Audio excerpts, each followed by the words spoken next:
আপনার আগে এটা কি পোল্ট্রি হচ্ছে তো? হ্যাঁ, এটা সম্পূর্ণটাকে পোলট্রি ফার্ম ছিল। আচ্ছা আচ্ছা। তো পোলট্রি ফার্মে তো যা দেখলাম তাতে ভালো নয়, মানে লাভ হয় না, সব শেষ। তো যাই হোক, ফার্মিং করে কিছু আসতেছে, ছাগলের ফার্ম করা। দ্বিতীয় লাভ ওনার আসে হচ্ছে কিছু গোবর বিক্রি করে, মানে ছাগলের গোবরটা প্রায় 20,000 টাকা ওখান থেকে একটা লাভ পান। প্লাস ওনার 50,000 টাকা প্রতি বছর কিন্তু গরুর গোবর কিনতে হতো, সেটা ওনার কিনতে হয় না, মানে 70,000 টাকা গোবর থেকে খালি আছে। উনি যত না ছাগল থেকে লাভ পাচ্ছেন তত বেশি লাভ কিন্তু উনি গোবর থেকে করে নিচ্ছেন।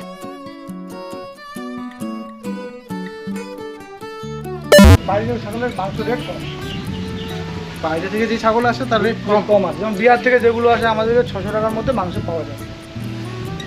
বিহার থেকে যে মাংস আসে ওটা মানে যে মাংস খালি মাংস, দোকানের মাংস 600 টাকায় পাওয়া যায়। আর খাসির মাংস আমাদের যে দেশি ছাগল আছে এটা 800 টাকা, এটা 800 টাকা, 200 টাকা ডিফারেন্স। দেখুন বন্ধুরা, এই জন্য বলি স্থান ভেদে কিন্তু ছাগল পালনটাও একটু অন্যরকম।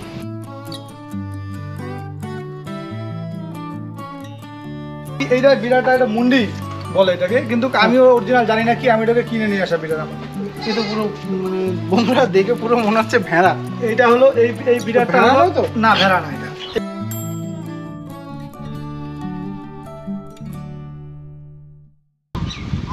বন্ধুরা আশা করি সবাই অনেক ভালো আছেন। আজকে আমি চলে এসেছি জলপাইগুড়ির রানীনগর নামক একটি গ্রামে। এখানে একটি ব্ল্যাক বেঙ্গল ছাগলের উপর বেস করে গোট ফার্মিং করা হচ্ছে। একটি ফার্ম রয়েছে, দেখুন ছাগলরা খেয়ে দিয়ে সুন্দর করে এখানে ছায়াতে বিশ্রাম করছে। যিনি ফার্মটি পরিচালনা করছেন তার সঙ্গে আজকে কথা বলে নেব যে তিনি কেন ব্ল্যাক বেঙ্গল ছাগলের উপর এত ভরসা রাখছেন। আমি প্রায় 120-30টার উপর ভিডিও করেছি, যেখানে বেশিরভাগ ফার্ম কিন্তু ক্রসের ওপর। ব্ল্যাক বেঙ্গল যদিও বা করে সেটাও কিন্তু ক্রসের ওপর। এখানে দাদার মধ্যে একটা চেষ্টা রয়েছে যেন ব্ল্যাক বেঙ্গলকে অরিজিনাল রাখা যায়, বা ব্ল্যাক বেঙ্গল যাই হোক অরিজিনালের মধ্যে উনি করছেন। তো দাদার সঙ্গে পরিচিত হবে এখন, কি তার উদ্দেশ্য সবটাই জেনে নেবো। দাদা নমস্কার। নমস্কার দাদা, কেমন আছেন দাদা? ভালো আছে দাদা, আপনি কেমন আছেন? খুব ভালো আছি। দাদার সঙ্গে এর আগে আমার একটা ছোটোখাটো মানে ভিডিও করার আগে ফার্মিং রিলেটেড একটা ছোটোখাটো ঝগড়া বা তর্ক টাইপের হয়ে যায়। বর্তমানে আমরা সেটা একটা আন্ডারস্ট্যান্ডিংয়ে এসেছি, সেই জন্য দাদা আমাকে দুজন মুখে একটু আছে। আচ্ছা যাই হোক দাদা বলুন, ব্ল্যাক বেঙ্গল ছাগল কেন করছেন? দেখেন দাদা, আমি তো প্রথমে বলতে চাচ্ছি যে যেটা আমাদের লোকাল মার্কেটে চলতেছে আমি সেটা নিয়ে ফার্ম করছি। আচ্ছা, মানে আমি ব্ল্যাক বেঙ্গল এর জন্য নিয়ে করছি যে আমাদের এখানে ওয়েদার কোনো সময় তো 10-15 দিন বৃষ্টি পড়ে, সূর্য উঠে না। তো কোনো সময় কি হয়, বৃষ্টি যখন শুরু হয় তো 10 দিনও মনে করেন সূর্য উঠতেছে না। আবার ঠান্ডার দিনে এমন হয় 10-15 দিনেও সূর্যের মুখ দেখা যায় না। তো এই ওয়েদারে কি অন্য ছাগল পারবে কি না, বা আমি আমি যেরকম বুঝি আর কি, আমাদের ব্লাড বেঙ্গলে একটু ইমিউনিটি পাওয়ার বেশি আছে, ঠান্ডা গরম আমরা সহ্য করতে পারে। তার জন্য দাদা আমি ব্লাড বেঙ্গল নিয়ে ফার্মিং করছি। একদম একদম। মানে দেখুন বন্ধুরা, যারা একটু বড় প্রজাতির ছাগল করেন আমি দেখেছি তারা ব্ল্যাক বেঙ্গলের ভিডিও দেখলেই খেপে। কারণ যারা দেখেছি আমি তোতাপুরি ছাগলের উপর ফার্ম করেন, অনেকে আছে বিটেলের উপর খুব মানে একটা ভালো কনফিডেন্স যে বিটেল ছাগলেই ভালো, তারা বিটেল ছাগলের উপর করেন। আর আমার কমেন্টে এসে বাজে বাজে কমেন্ট করে যান যে ব্ল্যাক বেঙ্গল ছাগল দিয়ে হয় না, এই না সেই না।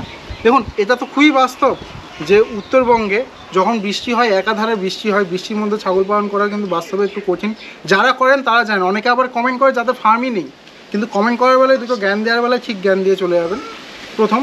আর দ্বিতীয় হচ্ছে শীতকালে এখানে ভয়ানক শীত, এটাও আমরা সবাই জানি। ঠিক পাশেই কাঞ্চনজঙ্ঘা, আর একটু সামনে শিলিগুড়িতে, মানে শিলিগুড়ির পেছনে। আর এখানকার ওয়েদার সেরকম, চারিপাশে দেখতে পাবেন আপনার এখানকার মাটিও মানে চা পাতার জন্য আপনারা জানেন যে জলপাইগুড়িতেও চা বাগান রয়েছে, কারণ এখানে ঠান্ডার ওয়েদার। আর এই ওয়েদারে ঠান্ডা কিন্তু খুব মানে ছাগল ডিজিজ সেন্সিটিভ, খুব তাড়াতাড়ি ঠান্ডা থেকে ওদের কিন্তু রোগ লেগে যায়। দাদার এই পয়েন্টটা তো খুবই যুক্তি। আর এছাড়া দাদা এটা কি একদমই ভুল যে এখানে ক্রস ছাগলের মাংস পাওয়া যায় না, নাকি যায়? দাদা দেখেন, মাংস তো পাওয়া যায়, যেমন আমাদের এদিকে বাইরের একটু আসে বিহার থেকে মাংস, তো মাংসের আমাদের বাইরের ছাগলের মাংস রেট কম। বাইরে থেকে যে ছাগল আসে তার রেট কম আছে। যেমন বিহার থেকে যেগুলো আসে আমাদের 600 টাকার মধ্যে মাংস পাওয়া যায়। বিহার থেকে যে মাংস আসে ওটা মানে যে মাংস খালি মাংস, দোকানের মাংস 600 টাকায় পাওয়া যায়। আর খাসির মাংস আমাদের যে দেশি ছাগল আছে এটা 800 টাকা, এটা 800 টাকা, 200 টাকা ডিফারেন্স। দেখুন বন্ধুরা, এই জন্য বলি স্থান ভেদে কিন্তু ছাগল পালনটাও একটু অন্যরকম। দাদাকে দেখে আমি কাউকে বলছি না, কলকাতার কাছাকাছি, কলকাতা সংলগ্ন যে জায়গাগুলো বা কলকাতা সংলগ্ন যে গ্রামগুলো, দাদাকে দেখে অবশ্যই ব্ল্যাক বেঙ্গল ছাগল পালন করি। আপনার ওখানে মার্কেট অন্যরকম, আপনার ওখানে দাদা এখানে দেখুন চারিদিকে উন্মুক্ত জমি, দাদারা চাইলে কিন্তু খুব কমে বীজ নিয়ে চাষ করতে পারেন এবং দাদা তাই করেন। তো এখানকার খামারির কাছে কিন্তু পর্যাপ্ত জমি রয়েছে, আমাদের কাছে কিন্তু জমি চাইলেও লিজে পাওয়া যাবে না, জমি খুব কম। তো ওখানে আবার দেখা যাচ্ছে দানা খাবারের উপর অনেক বেশি নির্ভরশীল হয়ে থাকতে হয়, ওখানে একটু বড় জাতের ছাগল, ক্রস ছাগল বা উন্নত প্রজাতির ছাগল নিয়ে করলেই ভালো। তো স্থান ভেদে সম্পূর্ণভাবেই কিন্তু মার্কেট ভেদে আলাদা হয়। আচ্ছা দাদা, তাহলে আপনি বলছেন ক্রস ছাগলের মাংস, এটা সত্যি? হ্যাঁ, আমাদের এখানে সত্যি, আমাদের এখানে এরকমই মানে বাইরের ছাগল। একটা কথা বলেন তো আমাকে, নিশ্চয়ই মার্কেটে যেহেতু পাওয়া যায়, আপনি ক্রস ছাগলের মাংস হ্যাঁ খেয়েছেন? হ্যাঁ। আর দেশি ছাগলের মাংস এটা কি ঠিক যে দেশি ছাগলের মাংসের স্বাদ বেশি? অনেকটাই স্বাদ বেশি। মানে যে মনে করো সবসময় আমাদের এদিকে উত্তরবঙ্গে যারা লোক আছে, ওরা যদি অন্য কোনো মাংস খায়, ও বলে দিবে যে এটা ভাই এটা অরিজিনাল ছাগল না, এটা দেশি ছাগল না, আর এটা বাইরের ছাগল, বড় বিড়ের ছাগল। যেমন আমি যখন গেছিলাম বর্ধমানে, ওই সময় আমি ওখানে যে মাংস খাই, তো মাংস খাই তখন আমি তো বললাম কিসের মাংস নিয়ে এসো, বলে কি বারবারি নাকি এরকম একটা কিছু বললো। বারবারির মাংস একটু দেশের থেকে আলাদা? হ্যাঁ, সবই আলাদা দেশের থেকে। এই মাংসটা লাল রঙের হয়, আর ওগুলো একটু সাদা রঙের মতো হয়। ঠিক আছে, মানে আমাদের দেশি ছাগলের মাংস লাল লাল লাল লাল, মানে মাংসটা কাটার পরে লাল লাল, যেমন লাল লাল দেখা যায়, লাল লাল টাইপের হবে। খুব সুন্দর লাগছে দাদা আপনার ফার্মটা দেখে। দেখুন বন্ধুরা, আমাদের ওখানে কিন্তু যখন মাংসের দোকানে যাই, কষাওয়ালা তো বলেই দেয় যে মানে যখন দেশি ছাড়া ক্রসের ছাগল বা একটু বড় ছাগল নিতে যাবে, খুব নাটক বায়না করবে। দেখুন এই কথাগুলো কিন্তু অনেকের খারাপ লাগবে, খুব নাটক করবে, আমাদের দেশি ছাগল এই হচ্ছে সোনা জিনিস, এছাড়া নেওয়া যাবে না, ক্রসের ছাগল দাম কম হবে। এটা খুব বাস্তব। আমি একটা দেশি ছাগলের পাঁঠা বিক্রি করেছি 6,500 টাকা দিয়ে, বুঝবেন, আর দুঃখিত 6,000 টাকা দিয়ে, আর তার ডবল সাইজের ক্রসের পাঁঠার আমাকে দাম দিয়েছে 6,500, মাত্র 500 টাকা বেশি, তার থেকেও ওজনে কিন্তু বেশি।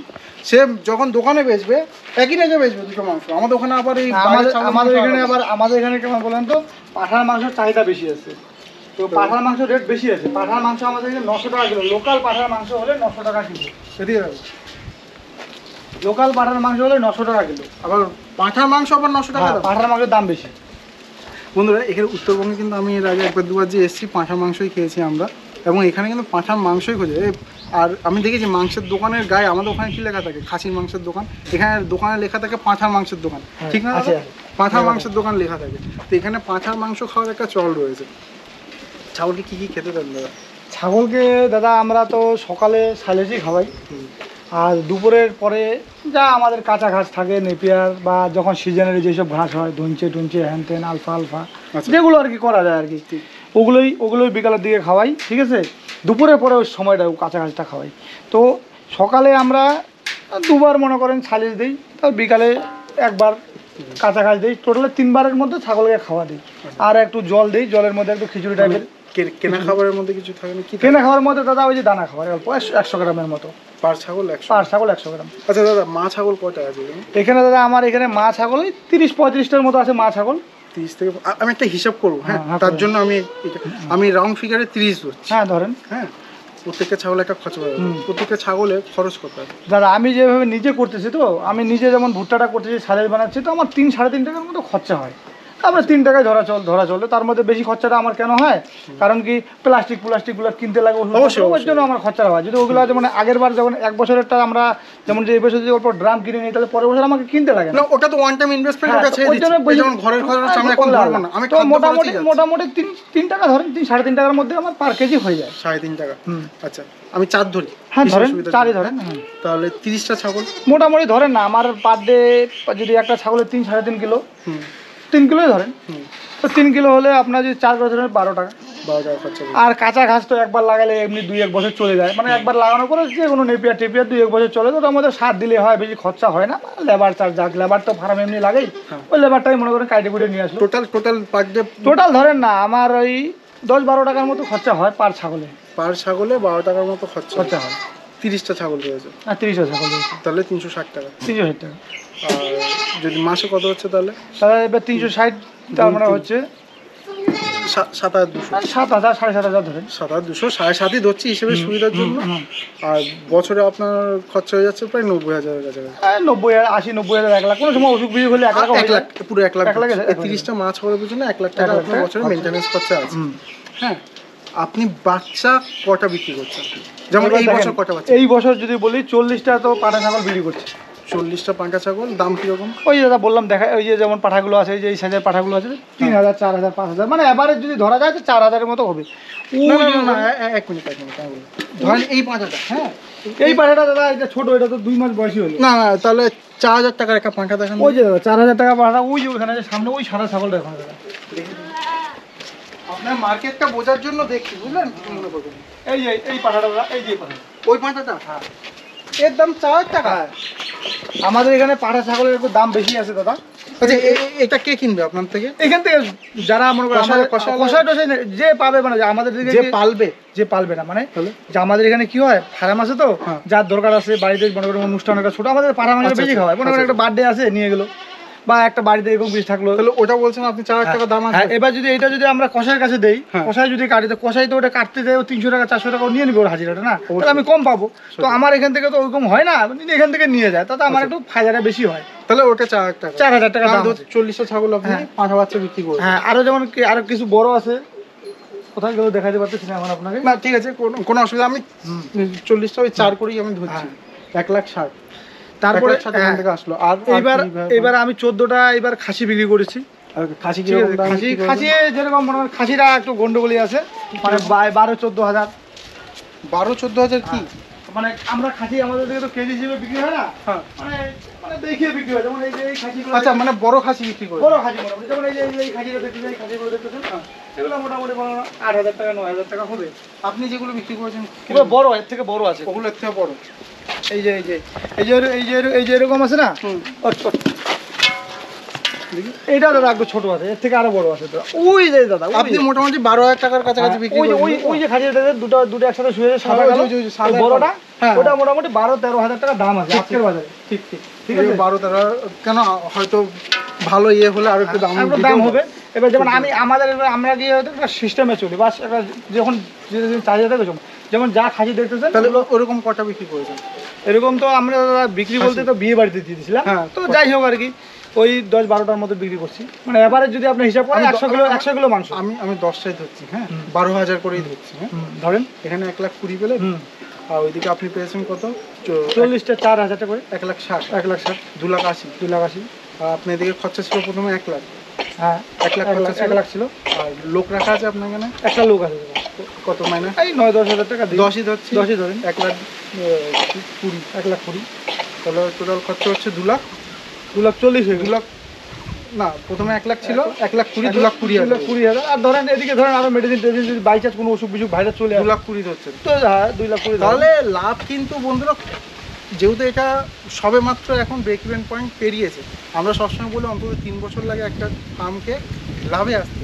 কিন্তু দাদা এর মধ্যে আমার একটা তো অন্যরকম আছে ব্যাপার, যেরকম মনে করেন যে ছাগলের যে পায়খানাটা হয় না, পায়খানাটা আছে না, এটাও তো আমার পয়সা হচ্ছে। মোটামুটি একটা হচ্ছে আপনি বাচ্চা কাচ্চা বিক্রি করে 40-50 হাজার টাকা একটা বাৎসরিক লাভ হচ্ছে। হ্যাঁ, এরপর বলে তারপরে যে আমরা যে এই ছাগল যে পায়খানা করতেছে না, এই পায়খানাটাও আমার লাভ হচ্ছে। কেন? কেন ওই পায়খানাটা আমাদের এখানে বিক্রি হয় বা জমিতে দেওয়া যায়। সেহেতু আমিও ধরুন আমার খাসির জমিতে, তো এবার আমি আমার এখানে যা হচ্ছে সবটা তো আমার ঘাসের জমিতে আমি কিছু বিক্রি করে দিচ্ছি। এবার ওর কত মধ্যে কিছু টাকা টাকা আসছে, যেরকম আমাদের এইদিকে মনে করেন ভার যেটাকে বলে, মানে ঢাকি মানে এক ঢাকি 50 টাকা। তাহলে আর তাতে আপনি কত টাকা? তা মোটামুটি মনে করেন 10-15-20 হাজার টাকা তো বিক্রি করি, যেগুলো আমার ঘাস খেতে দেই, তারপরে 10-15,000-20,000 বিক্রি করি, তাতে আমার কিছু টাকা চলে আসে। আচ্ছা, মানে এদিক ওদিক করে দাদা আসে, যে মোটামুটি আর কি চলে। এরকম হলে তো নিশ্চয়ই আপনার কোনো স্টক হবে যেখানে আপনি স্টক আছে। আছে আছে। কই দেখি।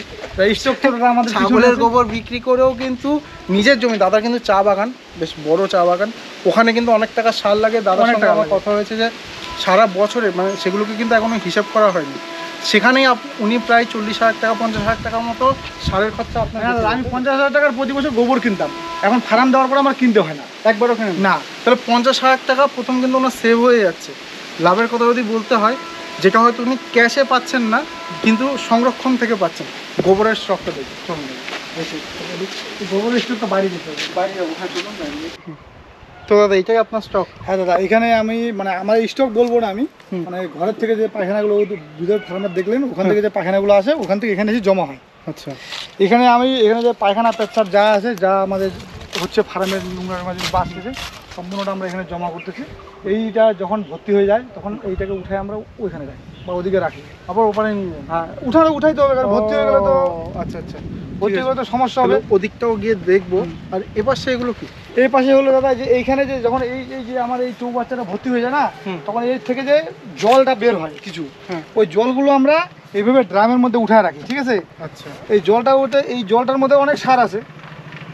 এই সারটা যখন আমরা ঘাস গাতে সিএন বা যে কোনো চাষ করতেছি ওর মধ্যে আমরা দিয়ে দিচ্ছি, তাতে আমাদের সারটা আমার দিতে হচ্ছে না, মানে আমার গোবর দিতে হচ্ছে না আমাকে অ্যাকচুয়ালি, মানে যে আমি এই ছাগলের গুঁটা আমাকে বাগানে দিতে লাগতেছে না, এর যে আমার যে এই জলটা আছে এটা দিলেই আমার হয়ে যাচ্ছে। আর এগুলো সব ওই একই, ওই সব জল আমরা এরকম ড্রামের জল উঠে রেখে, আমাদের একটা গাড়ি আছে ড্রামের মধ্যে এখানে মনে করো এরকম জায়গার মধ্যে ড্রামটা ফুটা করা আছে, ওয়াল লাগানো আছে। আচ্ছা, বাস গাড়িতে লোড করে নিয়ে গেলাম, ওয়াল খুলে দিলাম, বাস একদম যেমন মানুষ জল দেয় খেতে এভাবে জল দেয়, আমরা এভাবে বাগানে লাইনে দিলাম। কিসের বাগান? ওই যে ঘাস ক্ষেত, চা পাতা বাগান, যেখানে আমি যে কোনো কৃষিতে আমি দিয়ে দিই। আর যেটা বলছেন যে গোবর এখানে তুলে যখন পচে যায়, যখন এটা পচে যায় মানে এটা ভর্তি হয়ে, এটা একদিনে তো আর এত গোবর হয় না, যেটুকু হচ্ছে আর কি এই হিসাবে আর কি। হওয়ার পরে যখন এটা ভর্তি হয়ে যায় তখন আমরা গোবরটাকে উঠাই। গোবরটাকে উঠানোর পরে আমরা গোবরটাকে যেরকম জায়গার মধ্যে রাখি। এখন যেমন এটা হয়ে গেছে, যখন আমরা খেতে দিব বা বিক্রি করে দিব, এরকম আর কি অবস্থা। এই যেমন এইখানে দেখলে, এইখানে যদি কেউ দেখে তাহলে কেউ বিশ্বাস করবে না যে এটা ছাগলের গুড়। না, আমি তো প্রথমে মাটি ভেবেছি। কেন বলেন তো? কারণ কি ছাগলের যেটা অরিজিনাল যেমন লেদা থাকে, ওটা যদি শুকনো থাকে না, তাহলে জমিতে ওটাকে পচতে অনেক সময় লাগে। তার জন্য আমার ওই চৌবাচ্চাটা, ওখানে ছাগলের পেচ্ছাপ পায়খানা যা আছে সব মিশিয়ে ওটা গুটিটা ছাগলের পায়খানাটা ভেঙে যাচ্ছে, ভেঙে যাওয়ার পরে গোবরের মতো হয়ে যাচ্ছে। আচ্ছা আচ্ছা, ঠিক আছে। আর এইটা তাদের জমিতে ধরতেছে বেশি, কাজও করতেছে তাড়াতাড়ি। আচ্ছা। আর ওইটা তো মনে করে দিলেন 6 মাসেও 4 মাসেও গললো না, এবং চৈত্র বৈশাখ মাস তো গলবেই না বর্ষাকাল না আসলে। তো আমার এটা দিয়ে হয়ে যাচ্ছে, প্লাস আমার মেন টাকা বাঁচতেছে এখানেই, আমার নিজের যেটুকু লাগতেছে, নিজের আমার ভালো লাগে আর কি। আমি প্রতি বছর আমার বাগানে দেওয়ার জন্য 40-50 হাজার টাকার গোবর কিনি। তো ফার্ম দেওয়ার পরে আমাকে ওই টাকাটা খরচা করতে হচ্ছে না, একদমই কিনতে হয় না আমার। আবার আপনি কিছু বিক্রিও করেন, প্লাস এই 7-8 বিঘা জমিতে ভুট্টা করতেছি, গম করতেছি, সব সার আমার নিজের হয়, প্লাস আরও বিক্রি করতেছি। 50 টাকা টুকরিতে বিক্রি করে দিচ্ছি, মানে এক টুকরি 50 টাকা, ওর লোক নিয়ে যাচ্ছে। তো আমি দিতে পারি না আমার যে মানে লোককে বেশি, যেটুকু আমার যেটুকু বিক্রি হয় বছরে মানে 15-20 হাজার টাকা বিক্রি করলাম। আচ্ছা, চলুন দেখি আবার ফার্মে যাই। চলুন। দাদার তো গোবরের স্টকটা আমরা দেখলাম, আবার ফার্মে চলে এলাম। আবার এবারটা এটা আলাদা কি নেবো দাদা? এটা হলো আমার সব ছোট বাচ্চা। আচ্ছা, মানে এখন আমরা গেটটা খুললাম, তাই বড় দু একটা ঢুকে পড়লো এখন আমাদের ভুলেই। ঠিক আছে, এইটা এখানে আমাদের বেশিরভাগ ছোট ছাগলগুলো থাকে। ঠিক আছে, মানে বাচ্চাগুলো দিয়ে বড় ছাগলের সাথে রাখলে ঘুরাঘুরি করে, খাওয়া দাওয়া একটু কম খায়, বা মনে হয় ছোট বাচ্চাকে যদি একটা ঘুটা দিয়ে দিল তাহলে অন্য ছাগলটা একটু কম খাচ্ছে। এই জন্য বাচ্চাগুলোকে আমরা খাওয়াটা একটু আলাদা দিই, তাহলে বাচ্চাগুলো খেতে পারে। আচ্ছা, এই যে দাদা আমাদের এইখানে আমরা আমাদের বিড়ালগুলোকে রাখি। এটা দেখিছিল, এটা হলো দেশি ব্লাড বেঙ্গল। এটা আমাদের সবার থেকে ছোট বিড়াল। আচ্ছা, ঠিক আছে। দেখি এখন বিটার হয়ে গেছে না? হ্যাঁ, এটা বিটার হয়ে গেছে। তো আমরা ব্রিডিং এখন বর্তমানে এটা দিয়ে, মানে যেগুলো ছোট বাচ্চা হয়েছে, বাচ্চা দিয়ে আবার বাচ্চা দিল, ওই বাচ্চাটাকে প্রথমবার ব্রিডিং করাচ্ছি, ইদানিং শুরু করছে আর কি। 1-2 ব্রিডিং করানো হয়েছে, মানে মোট বকরিগুলোকে আপনি বিক্রি করেন। আচ্ছা, ঠিক আছে। তারপরে দাদা এই যে আমাদের আরেকটা, এই যে একটা বিটার, ঠিক আছে। এই বিটারটা দাদা আমি ভেড়ার মতো দেখতে। এইটা কি, এইটা বিটারটা এটা মুন্ডি বলে এটাকে, কিন্তু আমিও অরিজিনাল জানি না কি, আমি এটাকে কিনে নিয়ে আসা বিটার আমার। কিন্তু পুরো মানে বন্ধুরা দেখে পুরো মনে হচ্ছে ভেড়া। এইটা হলো এই বিড়ালটা হলো তো না, ভেড়া না এটা। এই বিড়ালটা হলো এই 2 বছর হলো দাদা আমি প্রায় নিয়ে আসছি। আচ্ছা, ঠিক আছে। তো এখানে আমার এখানে আছে, এইটা দিয়ে আমরা ব্রিডিং করাচ্ছি। তো এইটার বাচ্চাগুলো আপনাকে দেখাবো যে কেমন হয়। এই হলো আমাদের বিড়াল, এটা হলো ব্লাড বেঙ্গল, এইটা। আর ওইটা হলো আমাদের এখানে আমাদের ফার্মের বিড়াল। আচ্ছা আচ্ছা, আর ওটা আমার বাইরের বিড়াল। আচ্ছা, এই বিড়ালটা আছে, এটা হলো ব্লাড বেঙ্গল। যে মানুষ বলে ব্লাড বেঙ্গল ওজন হয় না, ব্লাড বেঙ্গল কিছু হয় না, ওরকম ব্যাপার না। এটা যদি আপনারা যদি দেখেন, ঠিক আছে, এই দেখেন এটা 4 দাঁত, এই দেখেন 4 দাঁত কেবল। ঠিক আছে, ওজন যা আছে মোটামুটি ভালো আছে, খারাপ না। ঠিক আছে। তো এই হলো আমাদের ব্লাড বেঙ্গলের বিড়ালগুলো, ভালো আছে দাদা, এমনি বিড়াল ভালো আছে। তা আপনার আগে এটা কি পোল্ট্রি হচ্ছে তো নাকি? হ্যাঁ, এটা সম্পূর্ণটাকে পোলট্রি ফার্ম ছিল দাদা।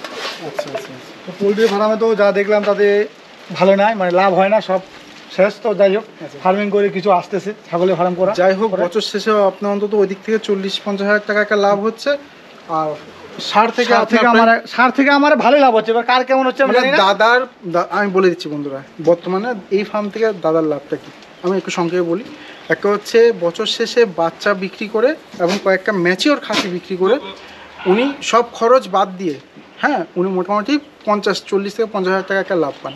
দ্বিতীয় লাভ ওনার আসে হচ্ছে কিছু গোবর বিক্রি করে, মানে ছাগলের গোবরটা প্রায় 20,000 টাকা ওখান থেকে একটা লাভ পান, প্লাস ওনার 50,000 টাকা প্রতি বছর কিন্তু গরুর গোবর কিনতে হতো, সেটা ওনার কিনতে হয় না, মানে 70,000 টাকা গোবর থেকে খালি আছে। উনি যত না ছাগল থেকে লাভ পাচ্ছেন তত বেশি লাভ কিন্তু উনি গোবর থেকে করে নিচ্ছেন।